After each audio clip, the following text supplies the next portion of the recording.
Hey, Hey, what are you doing? go get me a snack. Ah, Huh? I'm gonna record a video. Did you hear me? Yeah, I heard you. Come say hi. Hi. Look at Mike. Bye.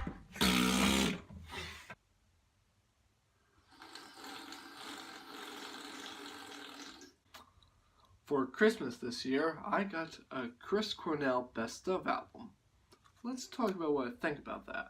Well, to start off, I was never a huge fan of Chris Cornell, but I listened to this entire album already, and I do like it.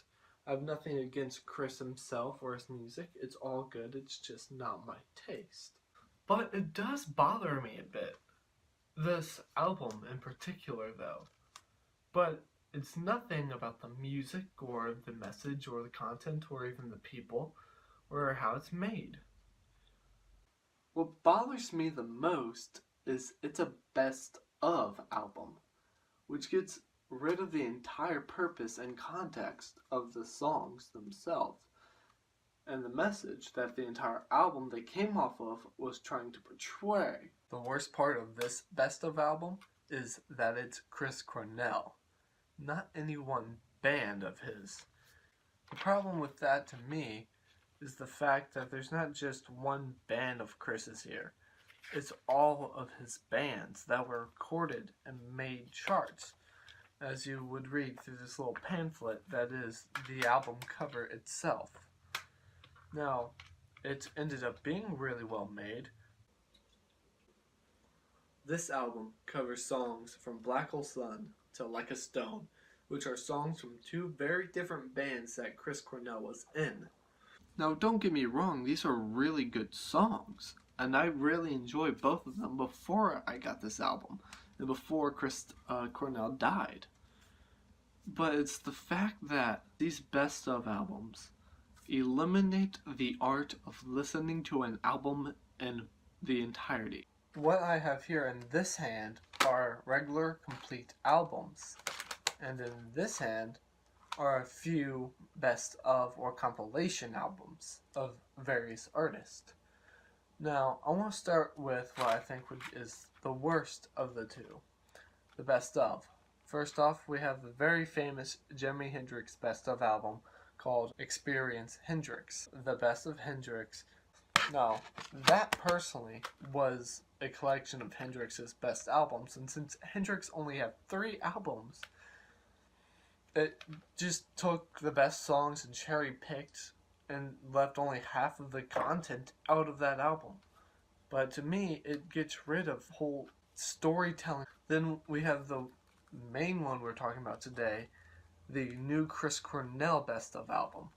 Still great, still has many amazing songs on it, but still is not an album to listen into entirety. And then I have my Carlos Santana best of album. I got this when I first got into Santana and guitar playing. This case is old and broken, one of the first DVDs that I bought a few years ago when I started collecting music. But these 3 best of albums are just that, best ofs. Here I have albums from various artists, 2 smaller artists, and then 2 Chili Peppers.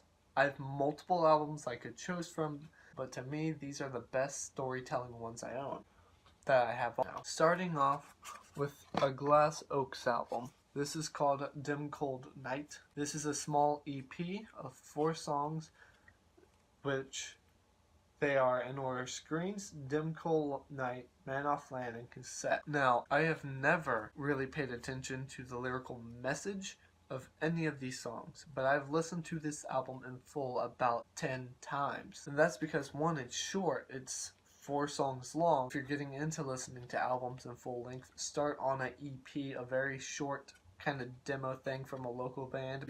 This is a local broke up a while ago.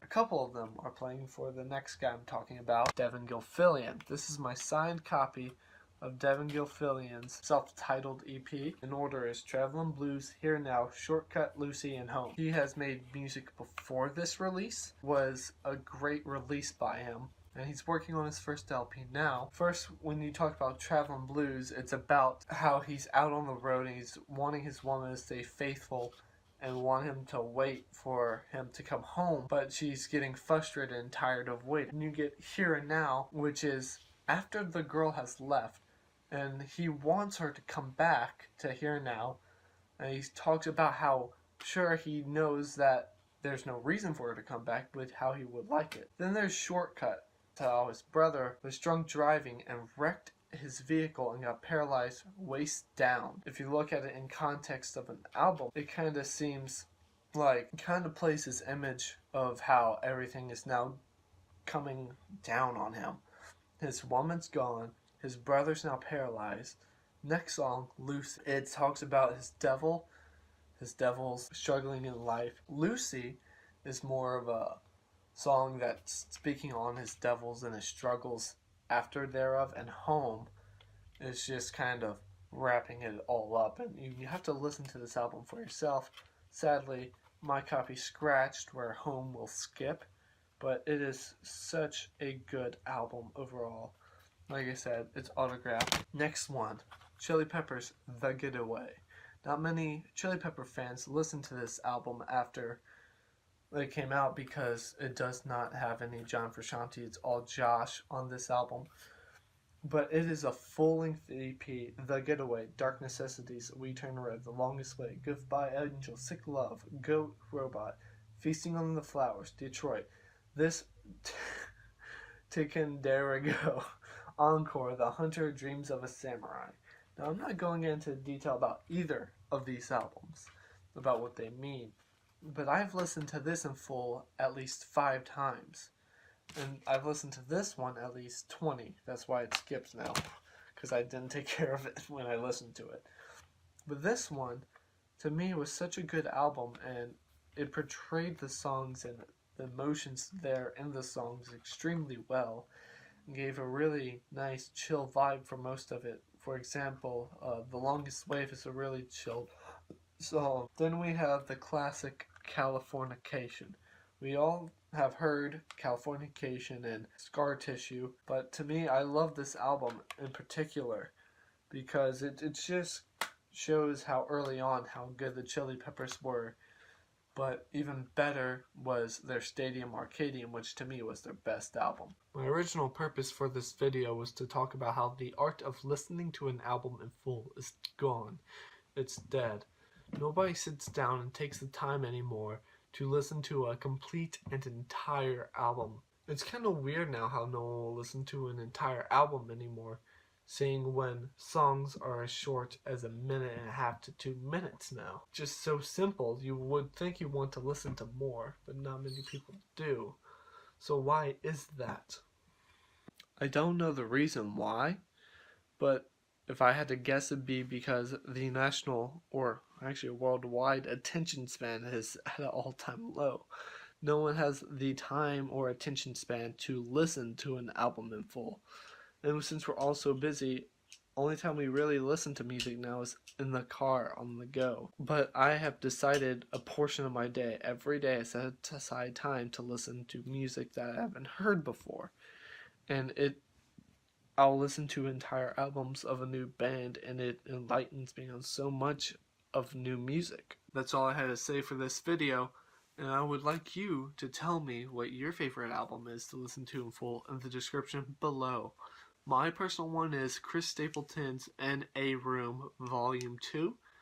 It has a lot of great songs on it. Volume 1 has Broken Halos, which I do like. But I think I will go with Volume 2 just because I listened to that one a bit more. Probably because I don't own Volume 1, but I do listen to it on Spotify a lot. So I've heard both of them a lot. But I'll pick Volume 2. Anyhow, I'll see you next time.